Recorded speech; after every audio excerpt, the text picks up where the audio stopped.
Зохиолч Өөрийн туяа. Солилцоо. Төгсгөлийн 2 дугаар хэсэг. Энэ шөнө дахин тэд биений жаргал эдэллээ. Ингээд л цаг хугацааг зогсоож болдог бол зогсоочмаар үрд энэ хүний дэргэд хадагдаж үлдмээр алиграмад санагдаж байлаа. Түүнийг чангаас чанга тэрч үүр битгий цайгаасаа гэж дотроо шивнэ. Эрдэнэ түн рүү эргэж хараад чамтай л байхдаа би эр хүн гэдгээ мэдэрч хайрын амт ийм л байдаг байх гэдгийг мэдэрч байна. Эхнэртэйгээ байхдаа юу ч мэдэрдэггүй гэж үү? Худлаа яриад л танай эхнэр дэндүү сайхан эмэгтэй шүү дээ. Тийм ээ. Хайрлах гэж, дурлах гэж их хичээсэн. Гэхдээ хичээх тусам би түүнээс улам бүр холдож, улам бүр түүнтэй баймааргүй санагдаж эхэлдэг. Хүүхдүүдээ бодоод л өдий хүртэл тэсэж ирсэн ч өөрийгөө баг багаар золиослж байгаа гэдгийг мэдэрлээ. Би нэг л амьдрна. Үлдсэн амьдралаа хайртай хүнтэйгээ хамт өнгөрөөмөр байна. Хоёулаа давх эсгүй хэл хязгаар аль хэдийн давчихсан. Бидний төгсгөл яаж ирэхийг хэн ч мэдэхгүй. Гэхдээ надад одоо чамтай байгаа цаг хугацаа хамгийн үн цэнтэй байна. Ирээдүг бодмааргүй байна. Учир нь ирээдүйн хамгийн том хохирогч нь би эсвэл сэлэн болох учраас. Гэхдээ би 3 дахь учир би л хохирож болдулдах хэрэгтэй. Эрдэнэ түүнийг чангаас чанга тэрврээд битгий өөрийгөө буруутгах. Хоёулаа буруу цагтаа учирсан зөв хүмүүс. Би чамд хайртай. Үүр цайдгаараа цайжил байлаа. Гэхдээ энэ удаа Эрдэнэ явахыг хүссэнгүй. Чи одоо явах хэрэгтэй. Үгүй. Би ахад жоохон хамт баймаар байна. Нэрээ би хэд хоног амар харуулсан. Тиймээс өөрийнхөө ажиллаж амьдарч байгаа нутаг оронтой танилцмаар байна. Тийм үү? Хөөе, надад маш гоё санаа ороод ирлээ. Би одоо явах хэрэгтэй. Харин орой чам дээр нохоо цагт хүрээд ирье. Гэрийн чинь ойролцоо ирээд 3 удаа шүгэлдэнэ. Тэр үед намайг байна гэж бодоод гараад ирээрээ. Дулаан хувцас бэлдэж аваарай. Одоо харин би явах ёстой. Гээд болсон хувцас өмсөд түнд баяртай жигчэлэлгүй явлаа. Алгирм айхан ганцаараа орондоо үлдлээ. Тэр зөвхөн түүнийг ирэхийг нохоо цагийг л хүлээх үлдлээ.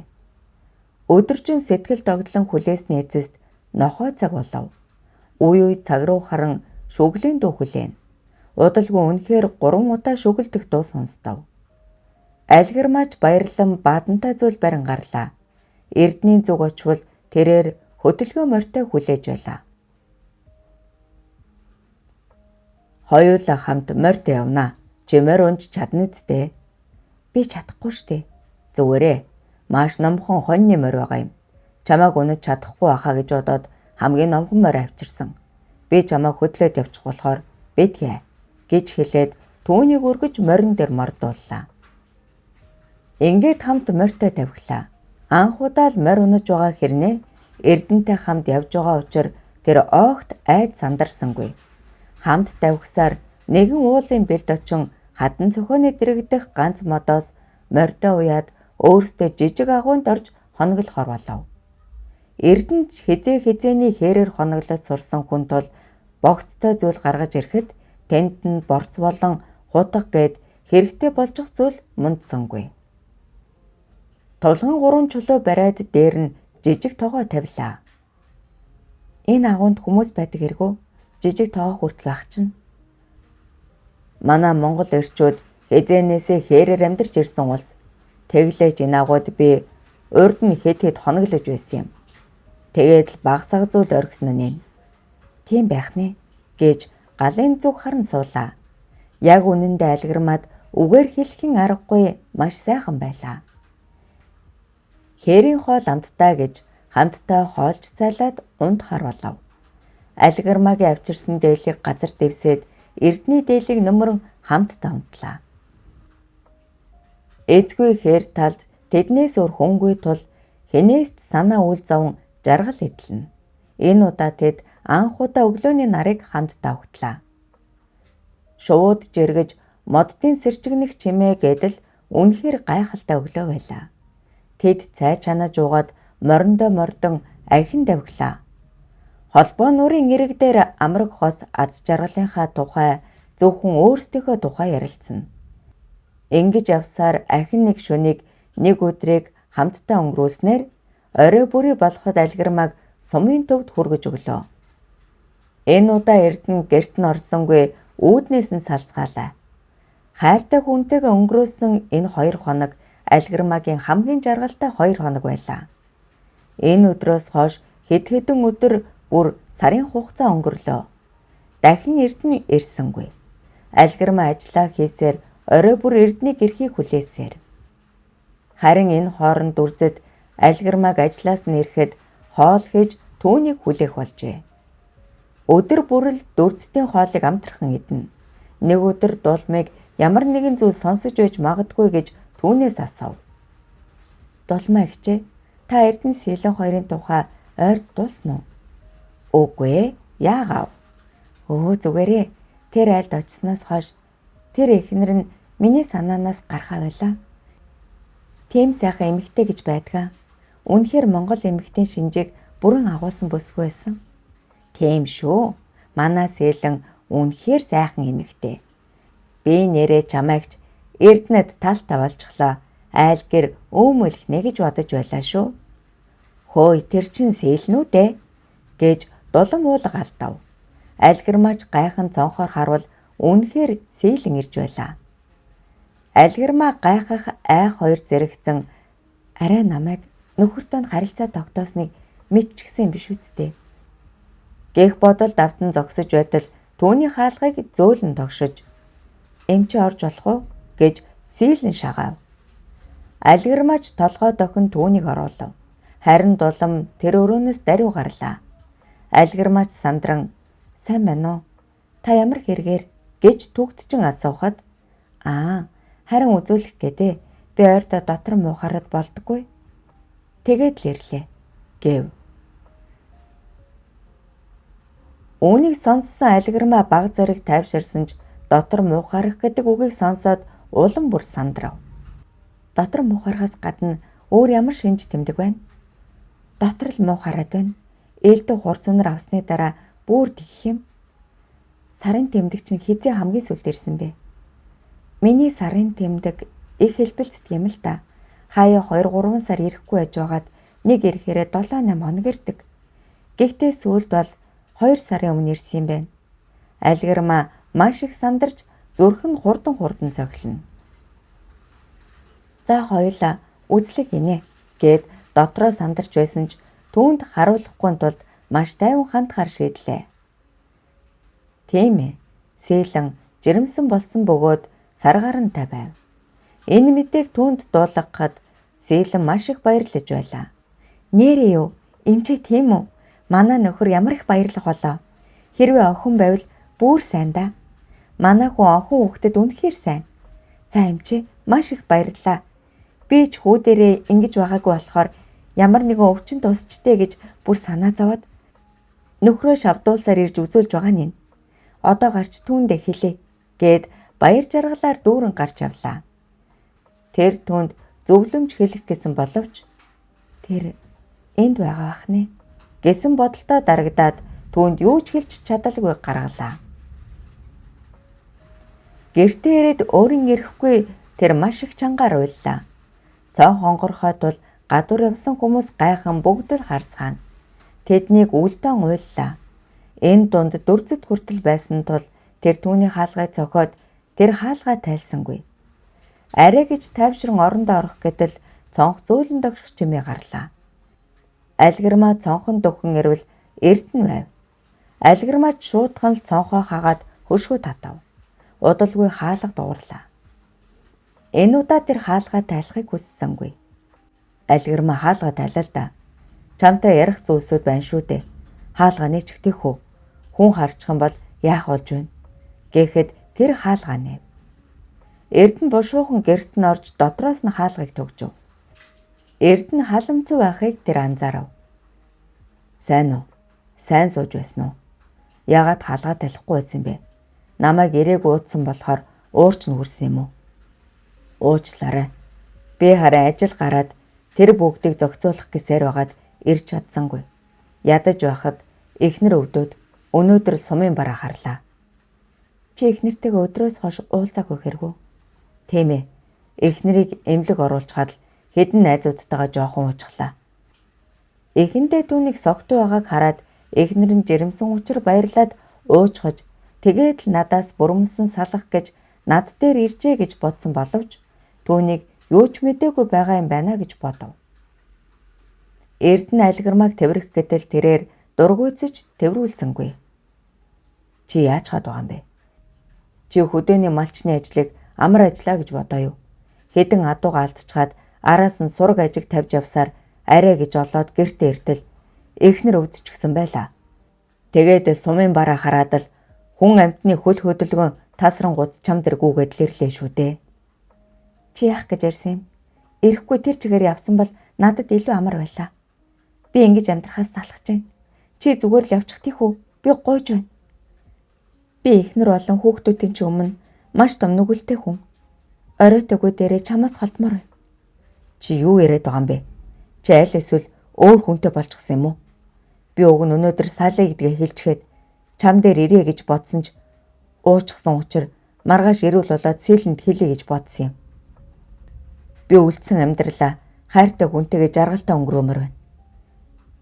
Би хайрлагдж амьдрахын жаргалыг мэдэрмээр байна. Энэ хүмүүс юу ч ярьсан надад огт хамаагүй. Би чамтай л амьдрна. Энэ үгийг сонссон альгармаа нулимстай нүдээр түүн рүү хараад бүх зүйл оройтсон. Чи одоо яв. Эхнэр хүүхдүүд дээр оч. Чи түрүүнээс хойш хүүхдүүд гэж юу яриад байгаа юм? Би ганцхан л хүүтэй хүн шүү дээ. Үгүй. Чи удахгүй 2 хүүхэдтэй болно. Сэлэн жирэмсэн болсон байна лээ. Тэгэхээр чи түүний хажууд үлдсэн энэ дээр. Чи бид хоёр анханасаа ийм харилцаанд хүрэх ёсгүй ч. Одооноос яг одоо л бүгдийг эцэлэн зогсоох хэрэгтэй. Тэгхгүй л бол цаашилбал юу ч болж магадгүй. Чи одоо яв та. Эхнэрийн чинь санаа зовж байгаа. Би давхар хүн сэтгэл санаа тайван байх хэрэгтэй байдгийм. Гээд хаалгаа онгойлгоход Эрдэнэ түүний нүд рүү харвал аль хэдийн шийдсэн зоримог харцтай тулгарав. Эрдэнэ түүн рүү хараад сүүлчин удаа тэрвэрч болох уу гэхэд альгармаа нулимс туслуулан түүнийг тэрврээд чи маш сайн аав. Бас маш сайн нөхөр байж чаднаа. Би үргэлж чамайг алсаас харж тусалж дэмжиж явах болно. Энэ хорвоо дээр элэг бүдэн амьдралаас өөр сайхан зүйл гэж үгүй лээ. Магадгүй сэлэн жирэмсэн болоогүй байсан бол чиний саяны зүйл дээр би баярлаж олны хэл амаас айхгүйгээр чамтай хамтдаа амьдрах сонголтыг хийх байсан байх. Гэхдээ угаасаа бурхан биднийг хамтдаа байлгахыг хүсэхгүй байгаа бололтой. Би чамд хайртай. Гэхдээ би бидээ хайртай байлаа гэд чи бид хоёр заавал бусад хүмүүсийг гомдоон барин хамт байх ёстой гэсэн үг биш шүү дээ.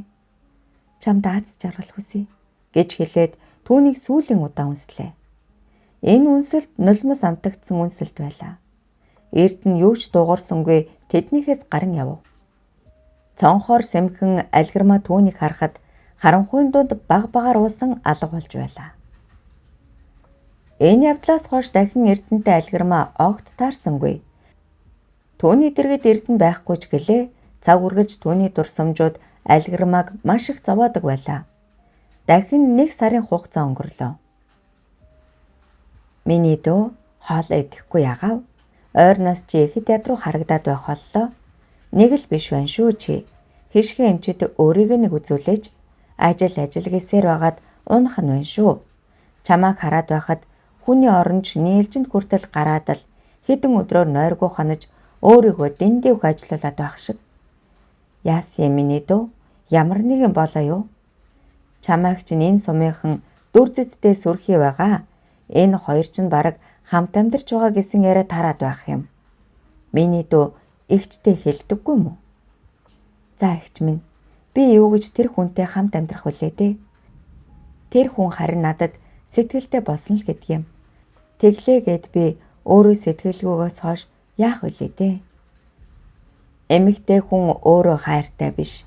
Өөртөө хайртай хүнтэй сувал жаргадаг гэдэг шүү. Бодолтой л байгаараа да. Гэхдээ чиний царай зүс арай биш. Ихэд яд руу харагдаж байна шүү. Мэдэхгүй хүн бол чамайг жирэмсэн болчихсон юм уу гэмээр харагдаж байна да. Юу гэд түүн рүү ширүүхэн харахад эгч нь зүгээр л хэлсэн юм. Энэ амийг үү? За эгч нь тариандаа гарлаа гэд бушуухан тэр өрөөнөөс гарав. Алгирмаад гентийн энэ үг хүнд цохилт боллоо. Нэрээ миний сарын тэмдэг хизээ сүлд ирсэн билээ гэж бодох зур 2 сар биш бараг 3 сар билүү? Нэрээ хизээ? Арай би чинь үгүй л үү дээ. Үгүй хаа гэд цагаа харвал ээлж солигдох цагт өгсөн байв. Бушуугал хувцас солиод дулмыг хааж очоод удахгүй хишгээмж ирэх баха. Би явлаа. Би тавгуйтад болдоггүй. Харж жоох амраад ирье. За тэгээ гэхэд алгирмаа шууд л явлаа. Тэр гэртээ ирээд бүх зүйлийг бодоход Эрдэнэтэй харилцаанд хэд орсон. Тэрнээс хойш сарын тэмдэг огт ирээгүй гэдгээ саналаа. Би ч нарай минийх тэгэж хэдэн сараар алга болдоггүй дээ. Би яагаад энэ бүхнээ мартчихдаг вүлээ? Би жирэмсэн гэж үү? Эрдэнэ хүүхдийг тээж байгаа гэж үү? Үгүй болохгүй. Миний хүүхэд эцэггүй өсөх ёстой гэж үү? Гэд тэр уйллаа. Үүнээс хойш хэдэн өдөр өнгөрлөө. Жирэмсэн гэдгээ мэдснээр эцэггүй хүүхэд төрүүлж болохгүй. Тэглээгээд Эрднийг өөрийн болгож болохгүй. Би яах ёстой вэ? Яавал миний хүүхэд эцэгтэй өсөх үү? Бас энэ сумын хүмүүс намайг юу гэж ярих болоо гэсэн бодлуудад дарагдаж эхэллээ. Түүний хажууд дүрзтээс өөр хүн үгүй байв. Ингээд л дүрзэд хэрвээ тэр хүн надад үнэхээр хайртай л бол би тэр хүнд найдахаас өөр аргагүй боллоо гэж бодоод дүрзтийг гэртээ дуудан орууллаа. Эхэндээ түүнтэй яг юунаас эхэлж ярихаа огт мэдэхгүй сандран сууна. Дүрзтэй чи надад үнэхээр тийм их сэтгэлтэй гэж үү? Гэсэн асуултаар яриагаа эхлэв. Тийм ээ. Би чамд маш их сэтгэлтэй. Ингэж хариулахыг мэдэж байсан тул шууд л дараагийн асуултанд орлоо. Би жирэмсэн. Юу? Үгүй тэгээд аав нь хэн гэж арай эрдэнэ үү? Гэд шууд асуув. Энэ асуулт түүнд яахаар эрдэнэ гэж мэддэг вүлээ? Арай бид хоёрыг мэдэж байсан биш үсттэй. Гэсэн эргэл зэнт хүрв. Чи магадгүй гайхаж байгаах. Алгирмаа. Би бүгдийг мэднэ. Чи Эрдэнэтэй холбоотой байсан. Чам дээр ирэхийг нь би мэддэг байсан. Энэ ч маш нэмгэн хаантай шүү дээ. Хотын байр үчиг биш. Чиний бүх яриа, бүх зүйл надад сонсогддог байсан. Хайртай үний хажуухандаа өөр хүнтэй байгааг мэдрэх ямар хэц үгэж. Хаяада зүгээр л чам дээр ороод чамайг татаад гаргаад ирмэр санагддаг байсан. Наадах чи их нэртэй хүнтэй уулзаж болохгүй гэж хэлмээр байвч нэгэнт оройтчихсан байсан. Хизээ нэгэн өдөр болохгүй зүйл хийж байгаагаа мэдэх байхаа. Тэр үед нь би тосоод авнаа гэж өөртөө итгүүлэн зүгээр л чамайг харж суухаас өөр сонголт надад үлдээгүй. Тийм ээ. Би чамайг хүлээсэн. Гэхдээ чамайг би давхар болчихно гэж мэдсэнгүй. Энэ бүх зүйл алгирмаад гентийн зүйл болж байлаа. Тэр маш их ижиж, маш их сандарч, маш их гайхаж байв. Хэсэг чив чимээгүй болж эргэн торон аниргүй болов. Алгирмаач доошоо харан уйлсаар харин түүнийг харж суусан дүрзэд түүн дээр дөхөн ирээд нулимсыг нарчин бэтгивэл ингэж сүулд нь уйл суух байсан бол яах гэж эхлүүлсэн юм. Би чамайг юу ярих гэж дуудсныг чинь мэдчихлээ. Энэ жижиг газар хүнээс юм нуух үнэхээр хэцүү. Чи хизээ нэгэн өдөр гэз чинь томорч ирэхин цагт бүгд мэднэ. Тэр үед чиний хүүхдийн эцэг хэн болохыг бүгд сонирхож эхэлнэ. Эднэр сонирхоод эхэлвэл өдөртөө л эзнийг нь олчихно. Би чиний хажууд бай. Би хүүхдийг чинь аа болъё. Угаасаа чи надаас ийм л зүйл гуйх гэж байсан биз дээ. Надад бол зүгээрээ хүүхэд хөөхөн бас би гэдэг хүн мөрөөдлийнхөө эмэгтэйг үрд өөрийнхөө хажууд байлгах нь шүү дээ. Би л баяртай байна гэхэд алгирмаа түүнд баярлсан сэтгэлээ илэрхийлэн түүнийг тэврэв. Ингээд л алгирмаа дүрзэд хоёр цаг үргэлж хамтдаа байж өглөөрөө дүрзэд ажил руу хөргөж өгч авдаг болов. Сумынхан бүгдээрээ л тэр хоёрыг хос болсон хамт амьдарч байгаа гэсэн яриа баттай болохыг нүдээр харж байлаа. Хэдэн сарын дараа нэгэн өдөр Дүрзэд Алгирмаа хоёр хооллон гэртээ сууж байлаа. Хаалга цогих чимээнээр "Хэмбэ" гэж дуугарсаар Дүрзэд хаалгыг нээв. Эрдэнэ хаалганы зам халамцуу зогсоно. "Сайн уу хөө? Ямар хэрэгээр манайхыг зорж явна?" гэхэд Эрдэнэ уурлан түүний шууд л цохин газарт унгаав. Алгирмаа босож ирэн Дүрзэдийг босгоод "Чи чинь яаж байна? Амгүй хэлгүй хүн үү? Ам хэлээр ойлголцооч" гэхэд Эрдэнэ түүний эз рүү харвал мэдэгдэхүйц томорсон байв. "Үнэн байжээ. Чи үнэхээр энэ хүнтэй амьдарч байгаа хэрэггүй. Чи яаж намайг хуурч чадаж байна? Чи яаж миний сэтгэлээр тоглож чадаж байна?" гэж түүн рүү уурлан хашгирав. Эрдэнэ маш их ууртай байлаа. Түүн рүү орилож түүний хоёр мөрнөөс татан сэгсэрнэ. Дүрзэд "Чи харахгүй байна уу? Би давхар хүн рүү яаж байгаа ч энэ вэ?" гэхэд түүнийг ахин түлхэж унгааж "Чамд огт хамаагүй. Цаашаага тонилж үз" гэхэд Алгирмаа түүнийг алгадав. "Энэ чинь миний нөхөр, миний хүүхдийн аав. Чи сая юу гэсэн бэ? Намайг хуурлаа гэсэн үү? Чи л ихнэрээ хуурч байсан байх. Би чиний аваад суудсан авгаач нь уу? Үгүй үсттэй. Тийм байхад би чамайг яахаараа хуурсан болдог үлээ? Зүгээр л намайг тайван орхи. Би чамайг аль хэдийн явуулсан. Тийм болохоор бити миний амьдралд гарч ирээд гай болоод бай." "Юу? Миний нөхрөө? Энэ одоо чиний нөхөр хэрэг үү? Чийч хэн дуртай нь хүрж болдог амархан хүүхэн юм байна л да. Би чамайг арай өөрөө гэж бодож явсан юм. Чи чинь зүгээр л нэг салхинд хөөгдөж явдаг хамхуул байсан байх нэ" гэж хэлээд ууртаагаар гарч авлаа. Алгирмаа газар сөхрөн сууж уйлахад нь Дүрзэд ирэн түүнийг босгож түшин явсаар орон дээр суулгалаа. "Тайвшир. Тэрний үгийг битгий тоо. Тэр согтуу байна." "Үгүй. Тэр хүний хэлсэн үнэн. Би амархан хүүхэн. Тийм ч учраас эхнэртэй залуу дурлцхаад тэрнээс хүүхэдтэй болж хоцорсон амархан эмэгтэй." "Тэгж ярихгүй шүү. Хэн над хүүхдийг чинь Эрдний хүүхэд гээд байгаа юм. Энэ чинь миний хүүхэд. Би аав нь шүү дээ" гэхэд Алгирмаагийн сэтгэл тайвширч "Баярлалаа. Намайг болон миний хүүхдэд амьдрах итгэл өгсөнд баярлалаа." "Ээжээ, тэгэхээр миний аав Эрдэнэ гэх хүн юм уу? Гэхдээ тэр Дүрзэд гэх хүн хайцсан юм. Миний аав болж амьдармаар байна гэчгээд одоо ягаад бид хоёрын дэргэд байхгүй байгаа гэж?" "Тэр талаар ээж нь одоо ярих гэж байна. Харин миний хүүд ээж нь муу хүн шиг санагдаж байна уу? Айлын нөхрөө эргүүлээд бүр тэрнээс нь хүүхэдтэй болсон гэхээр." "Үгүй дээ. Та минь хамгийн сайн ээж. Та намайг өсгөж өдөө зэрэгтэй амьдруулах гэж маш олон зүйлийг туулсан шүү дээ. Тэгээд ч та элэг бүтэн гэр бүлийг салгахгүй гэж өөрийнхөө амьдралыг золиослсон байна. Та бүхэл амьдралаа миний төлөө гисэрэрсэн. Тийм байхад би таныг шүүх хэрэгтэй гэж юу?" "Алив үнсээ. Миний хүү чинь яасан ухаантай юм бэ?" Хаврын цасан шуургатай өдрүүд үргэлжилсээр. Малчтын хувьд хамгийн хэцүү үеүүдийн нэг яах аргагүй өвөл хаврын цаг үлээ. Энэ өвөл маш их цас зудтай үйл байлаа. Сумын засаг дарга хурал хийхээр сумын бүхэл ажилчдыг дуудав. Үүнд Дүрзэд бас оролцсон юм.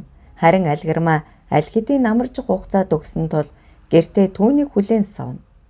Удалгүй Дүрзэд орж ирэн "Хана хэдэн дулаан хувцс бэлтжгээч хөө. Сумын засаг дарга намайг баригадаар явж, зуд хүндэрсэн газруудаар явж малчтад өвс хоол хүнс дөхүүлж өгөө гин. Улсаас тусламж юм явуулсан баха. Яхаар эхнэр нь өнөө маргаашгүй болчихсон хүнийг явуулдаг байна. Яах вэ? Хана буянтай ажил хийх чинь хүүхдэд маань хэрэгтэй шүү дээ. Тэгээж сургууль амрагчсан үед багш нарыг гэртэн зүгээр суулгамааргүй байгаа юм баха. Бас мал гайгүй байвал чамдаа шинэ хоньны шүл олоод ирээ л гэж." За. Тэгэд хэд хонох юм? "Гайгүй. 3 хонох юм шиг байна." "За тэгээд өр минь аавыгаа хүлээн шүү дээ. Аав нь бушуухан явжгаад ирнэ" гэж хэлв.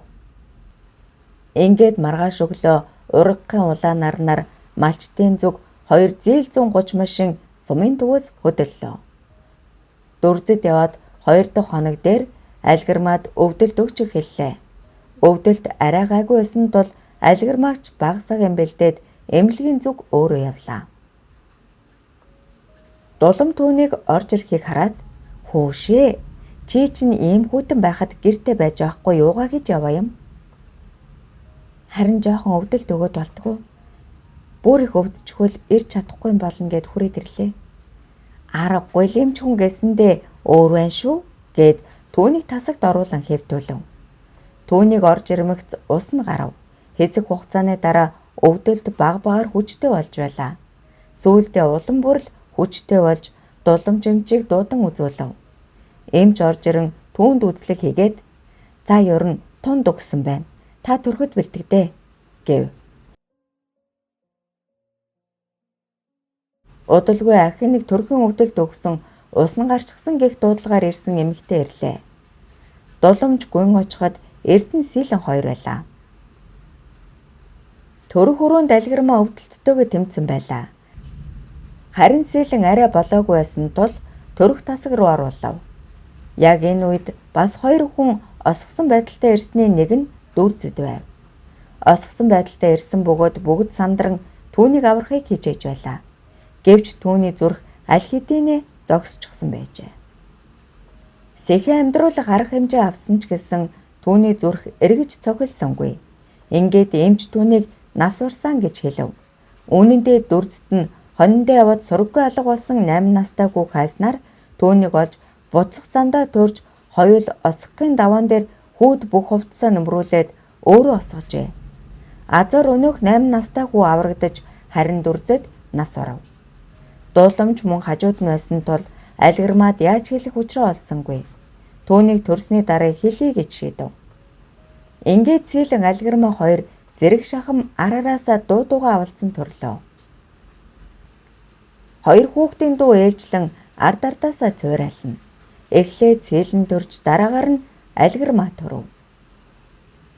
Хэдхэн минутын зайтай төрсөн ахын дүүс нэгнээ хүлээж байсан мэт уралдан гарлаа. Харин Сэлэн төрмөгцөө ухаан алдан унав. Эмч сандран түүнд арга хэмжээ авснаар аварч тэд хоёул хүү төрүүлжээ. Дулам алгирмаад хүүг нь авчирч өглөө. Сумын эмнэлэг нэгэн зэрэг 2 хүн төрүүлэх өрөө байхгүй тул алгирмаа Сэлэн 2-ыг 2 өөр өрөөнд төрүүлсэн юм. Сэлэн хэсэг ухаангүй байж байгаад нүдэ нээлээ. Түүний дэргэд хүүхэд нь байсангүй. Сэрмэгцээ шуудал "Дулам эмчээ, миний хүүхэд хаацсан юм" гэж асуув. Дулам түүн дээр ирээд "Миний дөө, тайвшир. Хамаагүй огцом хөдөлж болохгүй шүү.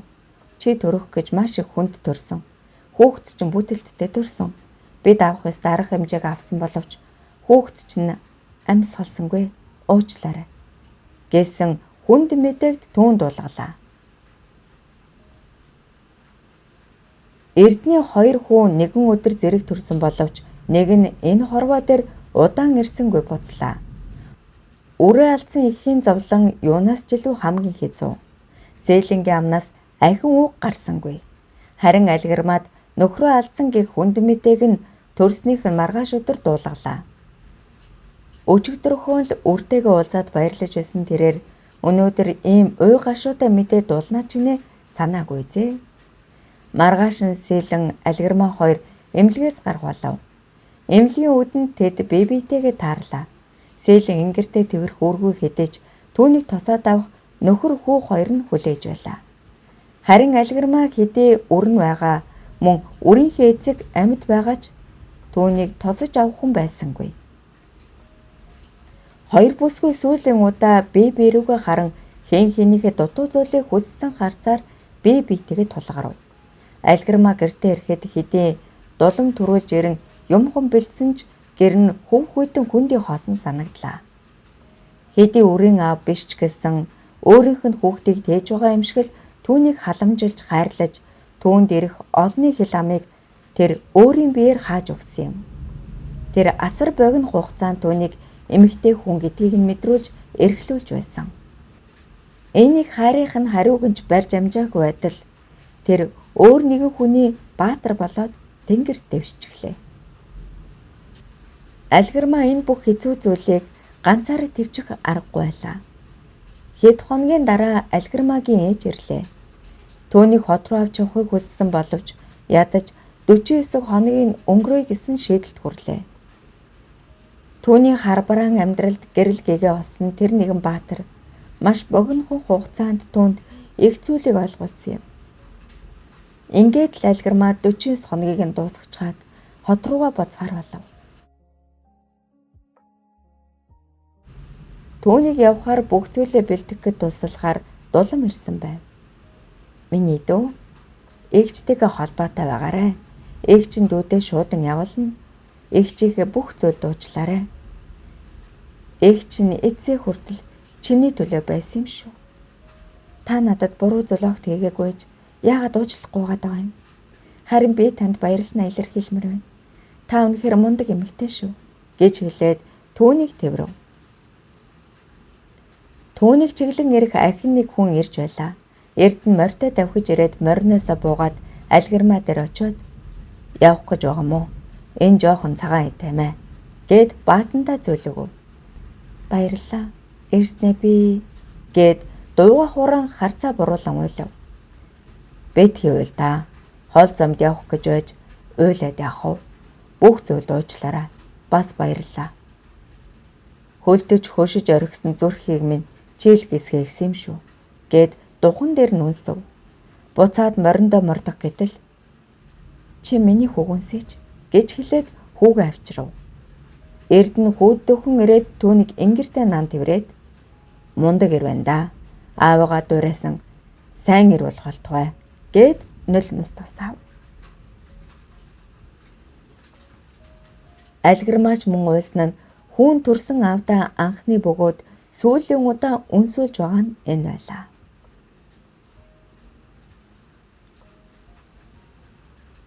Ээж нь тэр үед аавд нь бүх хүннийг хэлмээр байсан ч үрээ алдсан тэр их хүнийг бодоод хинд ч юу ч хэлэхгүй энэ үнэнг зөвхөн би л мэднэ. Өөр хинч мэдэх ёсгүй гэж хэлээд л үүдийг хүрсэн юм. Сони юм шүү.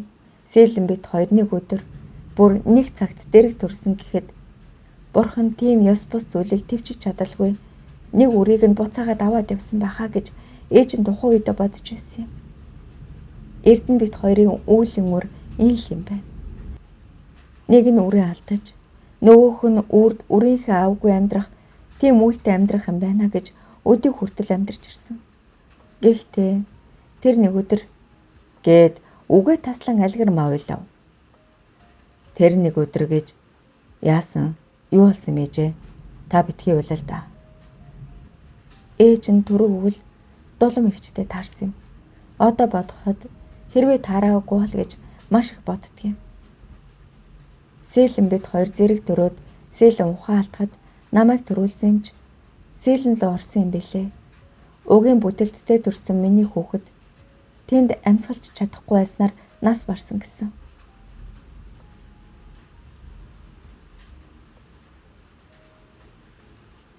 Харин тэр үед дуламгч намайг хараад маш их өрөвдөж хоёр зэрэгцээ байсан хүүхдийг хооронд нь сольж уяа уйсан юм байна лээ. Намайг нөхөр хүүхдээ нэгэн өдөр зэрэг алдчихлаа гэж айсандаа намайг өрөвдсөн дөө. Сэлэнд хүүг нь үгсэн гэж хэлээд харин надад чамайг минь авчирч амлуулсан юм. Хэдий би чиний төрсөн их биш ч гэсэн сүүг минь амлан хөөхөж өссөн юм шүү. Тийм ээ. Ээж нь хүүгийнхээ төрсөн ээж нь биш ээ. Чиний ээж бол Сэлэн гихтэр сайхан эмэгтэй. Ээж нь хүүгээ төрсөн хүү шигээ сандаг. Тиймдээч эцэг хүртэл чамд хэлэлгүйгээр бүхнийг нухах хүссэн ч чамайг ядаж төрсөн аав ээжээ нэг удаа ч болов хараасаа гэж хүссэн юм. Миний хүү, ээжийг уучлаарай. Энэ бүгд ээжийнх нь буруу. Ээж нь хүүгийн амьдралаар тоглочихлоо гэж уйлав. Хүүч мөн уйлав. Ээжээ, энэ таны буруу биш ээ. Та буруугүй гэд хүүч мөн уйлж Алгирмааг тэвэрлээ. Хэд хоногийн дараагаар Алгирмаа хүүгээ дагуулсаар Баянхонгор аймгийг зорлоо. Дулам түүнтэй уулзахдаа Эрдэнэ Сэлэн хоёрыг нутагтаа одоо хүртэл амьдарч байгаа. Гэхдээ сумын төвдөө амьдарч байгаа гэж хэлсэн юм. Альгэрмаа 30 жилийн дараа анх ажлын гараа, амьдралын гараагаа эхлүүлсэн тэр сумынхаа төвд буулаа. Хуучны зарим барилга хэвээрэж шинээр бас бус барилга байгууламж нэмэгдсэн байлаа. Сумын эмнэлэг өргөжин томорж өнгө төрхөө шинжилсэн байв. Гэхдээ хаасаагүй хүмүүс шуугилдан байдаг байсан бол одоо эл хулхан байх бөгөөд хааныг нохоо хуцах чимээнээс өөр анирэг байх аж. Дулмын бичиж өгсөн гэрийн хаягийг хүмүүсээс сургалсаар олж ирэв. Сумын захад цэвэрхэн хашаа байшин байх аж. Хаалгын зогхоход нэгэн жаалхүү гуйн ирлээ. "Сайн мэн үү? Миний дөө Эрдэнэ гих айлах мөн үү?" "Мөн. Та нар хэн бэ?" Эгч найз нь байгаа юм аа." "Хөөх, манай өвөө ийм эмээтэй найз юм уу? Дандаа өвөө найзуудтай шүү дээ" гэж хүү хэлв. Альгэрмаа инээмсэглээд "Эмээ нь орж болох уу?" гэхэд хүү хаалгаа нээлээ. Альгэрмаа хүүгээ дагуулсаар гэрт норов. "Сайн байцгаана уу?" гэж мэндэлгэд Эрдэнэ шууд л түүнийг танилаа. "Хөөе, чээ чинь Альгэрмаа мөн үү?" Гэхэн тэр 30 жилийн өмнө өндөр бор залуу байсан нь одоо бол туранхай үрчлээтэй өвгөн болжээ. "Чээ минь яг хэвээрээ шүү. Хөгшөө. Энэ хараа. Манай сумын эмч Альгэрмаа ирсэн байна хардаа" гэхэд цаад өрөөноос сээлэн гарч ирлээ. Туранхай бор урт гизэгтэй байсан бол тарган бор болон өөрчлөгдсөн байлаа. Тэд гурвал бие биетэйгээ мэдлэн ихэд баярлаж байгаа харагдана. "За тэгээд ямар салхи нь манай ийшээ чамайг авчрав даа." "Би хүүтэйгээ яваа. Гол учир маань хүү минь л байна" гэхэд Эрдэнэ сэлэн хоёр хоёул хүү рүү нь харлаа. "Эх сайхан өндөр залуу байх нэ." "Тийм ээ. Миний хүү эмч хийж байгаа." "Өө, ээжийнхээ мэргэжлийг өвлөж авчээ." "Ээжигээ дуурайсан эх мундаг эмч болох нэ." "Яасан юм хөө? Аавынх нь газар дээр очиулах гэж байгаа юм уу?" "Одоо ч чи олохгүй хаа да. Би замчлаад өгч болно шүү." "Үгүй дээ. Ингээд та хоёр минь хэдэн хүүхэдтэй болсон?" "3 хүүхэдтэй болсон. 1 хүү, 2 охин." "Өө, танах чинь тэгвэл том хүүгээсээ хойш дан охин гаргасан байна шүү дээ." "Тийм ээ. Тэгсэн. Муу бурхан болсон хүүгээсээ хойш дандаа л охин гарлаа." "Та хоёр бурхан болсон хүүгүй шүү дээ. Та хоёр минь намайг эхнээс нь дуустал сонсоорой" гэд тэдэнд бүх зүйлээ ярив. Эрдэнэтэй холбогдсон хүүн нас бараагүй төрсөн хүү чинь миний энэ хүү. Тэднийг сольсон гэдгийг хүртэл хэлв. Эрдэнэ дуугүй болон доош харан суухад сэлэн босож ирээд хүүгээ тэврэн уйлав. "Хөөх минь зангирч өвдөхөд ээж нь ямар их хүүгээ сандаж байсныг мэдхүү. Шүн бүр хард дар зүүдэлнэ. Зангирсан хөхөө гараараа сааж байхдаа миний хүү ээжийнхээ сүүнээс нэг туслагч болов амсаж чадалгүй явчихлаа гэж ямар их гашуутсан гэж. Гэтэл хүү минь амьд минь бүр ийм том сайхан эр болчихсон явж байдаг. Бурхандаа баярлалаа. Миний хүү гэж уйлав. Альгэрмаач мөн уйлж намайг уучлаарай. Энэ бүхэн миний л буруу. Бүх зүйл нүгэлтэд надаас л боллоо. Нүгэлт надтай учирснаас болж та бүхний амьдрал ийм дээрээ тулчихлаа. Гэхэд чиний буруу гэж юу ахав дээ. Миний омгол нь дэв рүү зангааслуулж байгаа юм. Надаас болж та хоёрын амьдралыг орон гор нэр хүлчглээ. Хэсэг хугацааны дараагаар тэд арай л тайвшран ярилцлаа. Миний хүүгийн нэр нь хэн бэлээ гэж сэлэн асуув. Жаргал. Сайхан нэр вэ. Эрдэнэ жаргал. Тийм ээ. Би ч та хоёрын явдлыг мэдэж байсан. Тиймдээ ч Эрдэнэийг надаас салах гэж байгааг мэдрээд шуудхан чамтай уулзах хэрэгтэй гэж бодсон юм. Гэхдээ жирэмсэн гэдгээ мэдээд чамтай уулзах хэрэггүй болсноо мэдсэн. Бас би чамд баярлаж авдаг. Товхон үедээ маш зөв шийдвэр гаргаж нөхрөө минь над руу явуулсанд. Би эр хүн залуу насндаа алдчтэй гэж хардаг байсан. Гэтэл ийм том асуудал араасаа дагуулна гэж санссангүй. Үрээ алдахад хүртэл энэ хүний явдлаас болчихлоо гэхдээ яагаад би хохирох ёстой юм болоо гэж боддог байсан. Маш их гомдож шүн бүр зангирсан хөөхөөс ахтаа сүүнд минь миний нулимс тусаж тал нь сүв, тал нь нулимс байдаг байсан юм. Нулимстай сүгөө хүнд өгөхгүй гэд өөрөө залхилаад л уучдаг байсан. Жилийн дараа ахин жирэмсэн болж охиноо төрүүлсний дараа л энэ хүн та хоёрыг дотроо уужилж байсан. Гэхдээ бурхан үргэлжил миний талд байдаг байсан юм байна. Хүү минь амьд мэнд байгаад л би маш их баяртай байна. Олон жилийн дараах их хүрийн уулзалт ийхүү аз жаргалтай учрал болсноор дуслаа. Жаргал альгэрмаа хоёр хот руугаа буцаж жаргал аав ээж дээрээ үе ирж байна гэснээр тэд буцав. Сумын төвөөс дөнгөж холдмогц альгэрмаа хүүгээ ингэсгээ төр зогсож байгаа. Миний хүү гэж хэлв. Альгэрмаа машинаас бун жижиг савтай сүү цүнхнээсээ гаргаж ирээд тэнгэр дургув. Амьдралдаа хийсэн алдааг минь уужилж ээжээ гэж дуудах үр заяас нь баярлаа.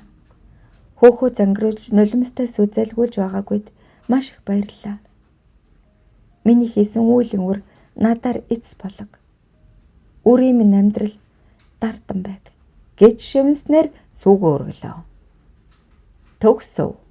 Зохиолыг бичсэн Үрийн туяа 2026 оны 3 сарын 31.